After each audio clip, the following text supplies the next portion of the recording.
মানুষ হোক কিংবা সমুদ্রের বিশাল ডলফিন, মাতৃত্বের আকুলতায় কোনো পার্থক্য নেই। সন্তানের প্রতি মায়ের ভালোবাসার সীমানা আঁকা অসম্ভব। সেই চিরন্তন ও নিঃস্বার্থ মাতৃত্বের এক হৃদয় বিদারক দৃশ্য সম্প্রতি ছড়িয়ে পড়েছে ভারত মহাসাগরের বিশাল ক্যানভাসে। বিগত 6টি দিন ধরে এক মৃত শাবককে পিঠে নিয়ে ভেসে বেড়াচ্ছেন মা ডলফিন। শিশুটি আর নড়ে না, সাড়া দেয় না কোনো ডাকে, তাও মা থামেননি। বারবার তাকে পানির উপরে তুলে ধরছে সে। যদি অলৌকিক কিছু ঘটে, যদি শেষবারের মতো একটু শ্বাস নেয় তার প্রাণপ্রিয় সন্তান। গবেষকরা এই শোকাতুর মায়ের নাম দিয়েছেন ফ্রাগল। এই কঠিন সময়ে ফ্রাগল কিন্তু একা ছিল না। তার ভালোবাসার এই মিছিলে সাথী হয়েছে পুরো 14 সদস্যের ডলফিন দল।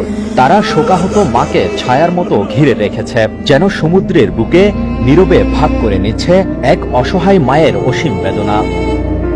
ফ্রাগলের জীবনে এমন নির্মম শোক এই প্রথমবার নয়। এর আগেও একে একে 4টি সন্তান হারিয়েছে সে। তবুও প্রতিবার ভেঙে পড়েও নতুন করে মা হওয়ার স্বপ্ন বুনেছে ফ্রাগল।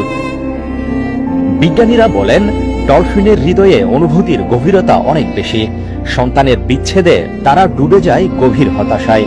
কখনো কখনো সপ্তাহের পর সপ্তাহ মৃত সন্তানকে আঁকড়ে ধরে ভেসে থাকে তারা, ভুলে যায় নিজেদের আহারও। মা যে কেবল একটি নাম নয়, এক বিশাল অনুভূতির নাম, তা আবারও একবার স্পষ্ট হলো সমুদ্রের নীল জলে।